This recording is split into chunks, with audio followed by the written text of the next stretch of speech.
तो हम आज सोल्व करेंगे इग्नू बीएड 2022 का जीके का क्वेश्चन, जनरल अवेयरनेस का। आपके सामने यहाँ पे फर्स्ट क्वेश्चन देख के, बालकों का मुफ्त एवं अनिवार्य शिक्षा का जो अधिकार नियम है 2009 देश में लागू हुआ। तो ये लागू कब किया गया पूरे देश में? 1 अप्रैल 2009 को, 1 अप्रैल 2010 को, या 1 अप्रैल नवंबर 2009 को, या 1 नवंबर 2010 को। तो इसमें हमारा राइट ऑप्शन हो जाएगा कि जो पूरे देश में जो शिक्षा का नियम बनाया गया था वह पूरे संपूर्ण देश में 1 अप्रैल 2010 से लागू किया गया। अब चलते हैं नेक्स्ट क्वेश्चन पर। आपके सामने नेक्स्ट क्वेश्चन है, निम्नलिखित में से कौन सा एक तारा पृथ्वी के समीप है? ध्रुव तारा, अल्फा सेंचुरी, सूर्य या लुब्धक। इन चारों में से वो कौन सा तारा है जो पृथ्वी के सबसे नज़दीक है? तो इसका हमारा राइट ऑप्शन हो जाएगा सी, सूर्य ही एक ऐसा तारा है जो पृथ्वी के सबसे नज़दीक है और ज़्यादा चमकता भी है। नेक्स्ट क्वेश्चन पे चलते हैं। और आपने अभी तक चैनल को सब्सक्राइब नहीं किया तो वो जरूर कर ले, बेल आइकन दबाना ना भूलें और लाइक और सब्सक्राइब करना ना भूलें। तो अब नेक्स्ट क्वेश्चन है हमारे सामने, भारत का पहला आधिकारिक जनगणना अभियान किस वर्ष में चलाया गया? 4 ऑप्शन है आपके सामने, वर्ष 1841, वर्ष 1881, या वर्ष 1921, या वर्ष 1961। इन चारों में से हमारा राइट ऑप्शन कौन सा होगा?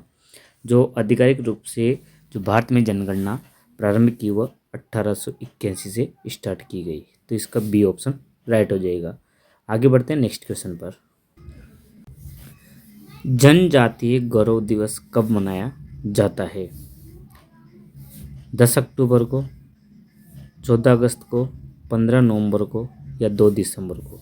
जो जनजातीय गौरव दिवस मनाया जाता है वह मनाया जाता है 15 नवंबर को, यानी कि सी ऑप्शन राइट हो जाएगा इसका हमारा। नेक्स्ट क्वेश्चन पे चलते हैं हम। अगला क्वेश्चन है, काकोरी षड्यंत्र मामला निम्न में से किस वर्ष हुआ? वर्ष 1925, वर्ष 1919, वर्ष 1909, या वर्ष 1932। जो काकोरी षड्यंत्र हुआ था ये ट्रेन डकैती हुई थी और ये 1925 में हुआ था। ये लखनऊ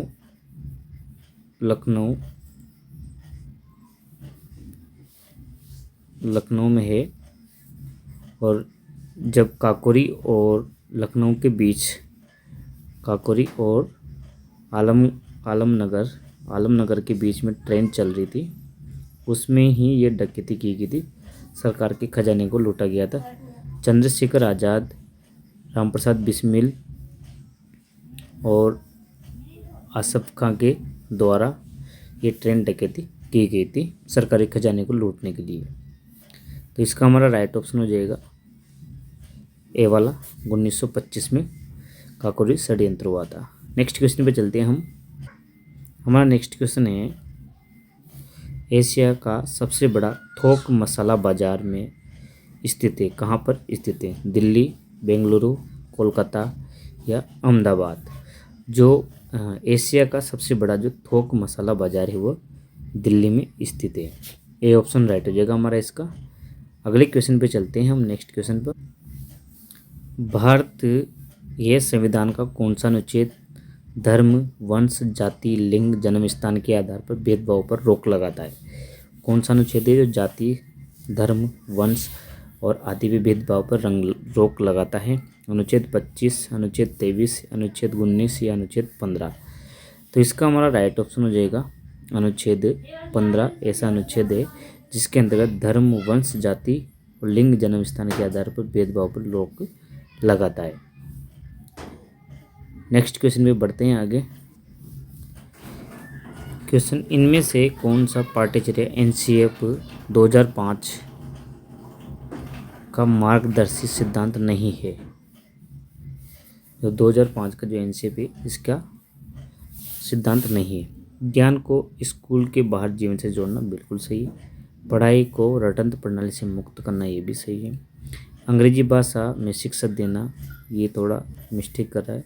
बच्चों को चहुमुखी विकास के अवसर उपलब्ध कराना, ये बिल्कुल सही है। तो ये इसमें सी वाला ऑप्शन राइट हो जाएगा हमारा। एनसीएफ 2005 जो मार्गदर्शी सिद्धांत है वो नहीं है, वो अंग्रेजी भाषा में शिक्षा देना ये नहीं है। ये कहता है कि मातृभाषा में शिक्षा दी जाए। अगले क्वेश्चन पे चलते हैं हम। क्वेश्चन नंबर अगला है हमारा 39वां। निम्न में से भारत और विश्व का एकमात्र तैरता हुआ राष्ट्रीय उद्यान कौन सा है? नागरहोल बालक्राम राष्ट्रीय उद्यान, गुगामल राष्ट्रीय उद्यान या किबुल लामजाओ राष्ट्रीय उद्यान। जो किबुल लामजाओ है ये मणिपुर में स्थित है। मणिपुर में स्थित है। तो इसमें यही तैरता हुआ राष्ट्रीय उद्यान है। नागरहोल कर्नाटक में है।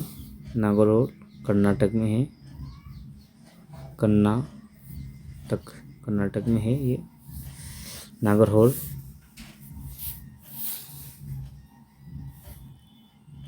आगे बढ़ते हैं नेक्स्ट क्वेश्चन पे। तो इसका हमारा राइट ऑप्शन हो जाएगा डी ऑप्शन। अगला क्वेश्चन है, भारत में मुद्रास्फीति मापी जाती है थोक मूल्य सूचकांक द्वारा, शहरी गैर कामगारों के लिए उपभोक्ता मूल्य सूचकांक द्वारा, कृषि श्रमिकों के लिए उपभोक्ता मूल्य सूचकांक द्वारा, राष्ट्रीय आय विस्पत्ति द्वारा।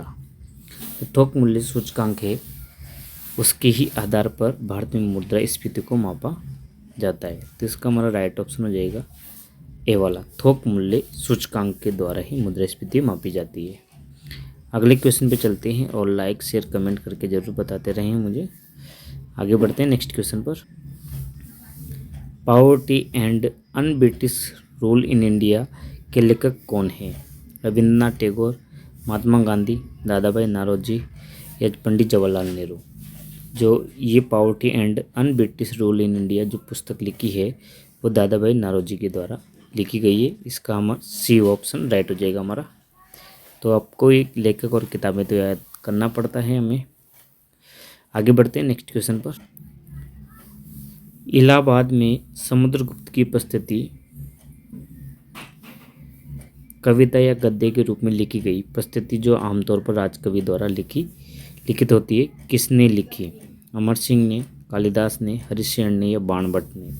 इसी प्रकार के क्वेश्चन आते हैं इग्नू बीएड के एग्जाम में। तो इसका हमारा राइट ऑप्शन क्या होगा? समुद्रगुप्त की प्रस्तुति ये लिखी गई थी हरिशचंद्र के द्वारा, यानी कि सी ऑप्शन राइट हो जाएगा इसमें। आगे बढ़ते हैं नेक्स्ट क्वेश्चन पर। ये हो गया 42वां। अगला 43वें क्वेश्चन पे चलते हैं हम। भारत में पहला रॉकेट निम्न में से किस वर्ष लॉन्च किया गया? तो रॉकेट की बात है तो वो कौन से वर्ष था? वर्ष 1973, वर्ष 1977, वर्ष 1948 या वर्ष 1963। इन चारों में से वो कौन सा वर्ष था जब रॉकेट को लॉन्च किया गया? तो इसका हमारा स्पष्ट और राइट आंसर हो जाएगा डी। 1963 में रॉकेट भारत के द्वारा लॉन्च किया गया। अगले क्वेश्चन पे चलते हैं 44वें क्वेश्चन पे। निम्नलिखित में से कौन भारतीय ओलंपिक तीरंदाज जिसने पद्म श्री विजेता है तीरंदाजी में? बलबीर सिंह दोसांझ, बजरंग पूनिया, किदम्बी श्रीकांत, लिम्बाराम। जो तीरंदाजी में जो पद्म श्री विजेता थे वो थे लिम्बाराम। डी ऑप्शन राइट हो जाएगा हमारा इसका। चलते हैं 45 नंबर के क्वेश्चन पे। समावेशी शिक्षा के पीछे अंतर्निहित विचार क्या है? जो समावेशी शिक्षा है इसके पीछे का विचार क्या है? अलग अलग क्षमताओं वाले बच्चों के लिए विशिष्ट शैक्षिक संस्थाओं का प्रावधान करना, दार्शनिकता की सभी बच्चों को नियमित विद्यालय में समान शिक्षा का अधिकार हो, या फिर सी है बच्चों को उनकी योग्यता के आधार पृथक करना, व्यावसायिक प्रशिक्षण करना, ये भी पृथक नहीं करना है। बच्चों की अक्षमताओं के आधार पर उनकी सीमाओं की पहचान करने के लिए उन्हें नामांकित करना, ये भी नहीं। तो इसमें हमारा राइट ऑप्शन अलग अलग क्षमताओं वाले भी नहीं बिठा सकते हम। समावेशी शिक्षा का मतलब है कि सभी बच्चों को समान शिक्षा प्रदान की जाए। दार्शनिकता की दृष्टि है कि सभी बच्चों को नियमित और विद्यालय में समान शिक्षा पाने का अधिकार हो। बी ऑप्शन राइट हो जाएगा इसका हमारा, बी ऑप्शन। आगे बढ़ते हैं नेक्स्ट क्वेश्चन पर। भारत का राष्ट्रीय युद्ध स्मारक कहाँ स्थित है? युद्ध स्मारक, राष्ट्रीय युद्ध स्मारक राजकोट, कोच्चि, अंडमान, नई दिल्ली। स्मारक है वो नई दिल्ली में स्थित है। आगे बढ़ते हैं नेक्स्ट क्वेश्चन पर। अगला क्वेश्चन में आ रहा है, कन्नौज की लड़ाई कब लड़ी गई थी? वर्ष 1524, वर्ष 1540, वर्ष 1536 या वर्ष 1556। जो कन्नौज की लड़ाई लड़ी गई थी वह 1540 में लड़ी गई थी। हुमायूं और शेरशाह सूरी के बीच में ये युद्ध हुआ था कन्नौज का वर्सेज शेरशाह सूरी। इसमें शेरशाह सूरी की विजय हुई थी इस पे, तो ये युद्ध लड़ा था 1540 में। आगे बढ़ते हैं नेक्स्ट क्वेश्चन पे। कन्नौज की लड़ाई का कार्यक्रम खत्म। लाइक शेयर करते रहें, कमेंट करना ना भूलें और चैनल को जरूर सब्सक्राइब करें। सब्सक्राइब करने में कोई कंजूसी ना रखें, क्योंकि इतनी मेहनत करके आपके लिए पेपर कंप्लीट करके लाया हूँ मैं। जल्दी से जल्दी जाए और सब्सक्राइब करें। क्वेश्चन नंबर 48, हम्पी के स्मारकों की समूह कहाँ स्थित है? हम्पी के स्मारकों के समूह कहाँ स्थित है? स्मारक कहाँ स्थित है ये बताने थे। पश्चिम बंगाल, गुजरात, कर्नाटक या तमिलनाडु। तो जो हम्पी है, हम्पी के जो स्मारक है वो कर्नाटक में स्थित है। सी ऑप्शन राइट हो जाएगा इसका हमारा। चलते हैं अगले 49वें क्वेश्चन पर। संसद में कोई विधेयक धन विधेयक है या नहीं, इस पर अंतिम निर्णय कौन लेता है? वित्त मंत्री, उपराष्ट्रपति, अध्यक्ष या प्रधानमंत्री। जो विधेयक होता है, धन विधेयक या वित्त विधेयक, इस पे जो अंतिम निर्णय का कार्य होता है वो लोकसभा अध्यक्ष को होता है। जो बैठक होती है उसका अध्यक्ष ही इसका निर्णय करता है कि ये धन विधेयक या वित्त विधेयक है। तो इसमें सी ऑप्शन राइट हो जाएगा हमारा 49वें क्वेश्चन में। चलते हैं आगे बढ़ते हैं नेक्स्ट क्वेश्चन पर। अमरकंटक में कौन सी नदी का उद्गम है? दामोदर, महानदी, नर्मदा या ताप्ती। अमरकंटक में जो नदी है वह नर्मदा नदी निकलती है। वहाँ से नर्मदा नदी का उद्गम स्थल है अमरकंटक की पहाड़ियों से। आगे बढ़ते हैं नेक्स्ट क्वेश्चन पर, और ये 50 हो गई हमारी। और 51वें क्वेश्चन पर चलते हैं। इसके बाद में 5 क्वेश्चन है, आपको लाइक शेयर जरूर करते रहें। अलीगढ़ आंदोलन किसके द्वारा शुरू किया गया था? मौलाना मंजूर अहसान के द्वारा, डॉक्टर गफूर अहमद अंजी के द्वारा, मोहम्मद अली जिन्ना के द्वारा या सैयद अहमद खान के द्वारा। जो अलीगढ़ का आंदोलन था वह सैयद अहमद खान के द्वारा शुरू किया गया था, और ये यूपी में स्थित है अलीगढ़। आगे बढ़ते हैं नेक्स्ट क्वेश्चन पर। क्वेश्चन नंबर 52वां, भारत का सुदूर पूर्वी बिंदु कौन सा है? वोखा, मोकोकचंग, दाउल चारा की बीतू। तो जो इसमें नॉर्थ, ईस्ट, वेस्ट और साउथ, तो इसका जो पूर्वी बिंदु है वो किबितू है। किबितू जो अरुणाचल प्रदेश में स्थित है। अरुणाचल प्रदेश में स्थित है, अरुणाचल प्रदेश में। तो ये किबितू, इस जगह पे किबितू। तो इसका पूर्वी बिंदु कौन सा है? किबितू। डी ऑप्शन राइट हो जाएगा हमारा। ओखा, मोकचंग, दाऊद चारा, दाऊद चारा है ये असम में है। आगे बढ़ते हैं नेक्स्ट क्वेश्चन पर। निम्नलिखित में से कौन सा भारत का सर्वोच्च नागरिक पुरस्कार है? सर्वोच्च नागरिक पुरस्कार कौन सा है? पद्म भूषण, परमवीर चक्र, पद्म विभूषण, भारत रत्न। इसमें से सर्वोच्च पुरस्कार कौन सा है? तो हमारा जो भारत का सर्वोच्च पुरस्कार वो है भारत रत्न। अगले नेक्स्ट क्वेश्चन पर चलते हैं। सर्वोच्च न्यायालय के मुख्य न्यायाधीश कौन हैं वो बताने हैं। न्यायमूर्ति SM सीकरी, न्यायमूर्ति UU ललित, न्यायमूर्ति SA बोबड़े, न्यायमूर्ति रंजन गोगोई। तो ये जो 2022 का पेपर है उस टाइम पे यूयू ललित थे। अभी वर्तमान में धनंजय वाई चंद्रचूड़ हैं। धनंजय, इसके स्थान पे कौन है? धनंजय वाई चंद्रचूड़। वर्तमान की बात करें तो ये आएंगे अब इस बार सर्वोच्च न्यायालय के मुख्य न्यायाधीश के रूप में। न्यायमूर्ति यूयू ललित के स्थान पे ये आ गए धनंजय वाई चंद्रचूड़। आगे बढ़ते हैं नेक्स्ट क्वेश्चन पर।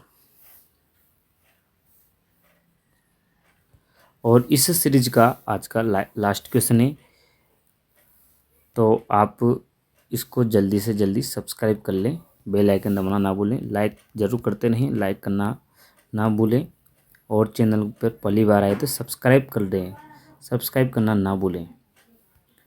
तो इसका लास्ट क्वेश्चन है कि गुरु शिखर पर्वत चोटी कौन से राज्य में अवस्थित है? राजस्थान, गुजरात, मध्य प्रदेश, महाराष्ट्र। तो जो गुरु शिखर है वो राजस्थान में स्थित है। इसका लास्ट क्वेश्चन का लास्ट आंसर है ए। आपने ये क्लास अच्छी तरह देखी होगी, समझी होगी, तो आपको पता चला होगा कि इसमें किस प्रकार के क्वेश्चन आते हैं। अगली नेक्स्ट क्लास में मिलते हैं। Thank you for watching. मिलते हैं ऐसी नई वीडियो के साथ। थैंक यू फॉर वाचिंग, और इस सीरीज के साथ जुड़े रहिए मित्रों। जब तक एक दूसरे की मदद करते रहेंगे तब तक कोई भी नहीं गिरेगा, चाहे व्यापार हो, परिवार हो या फिर समाज। ये था हमारा आज का motivational code. Thank you for watching. Subscribe करना ना भूलें।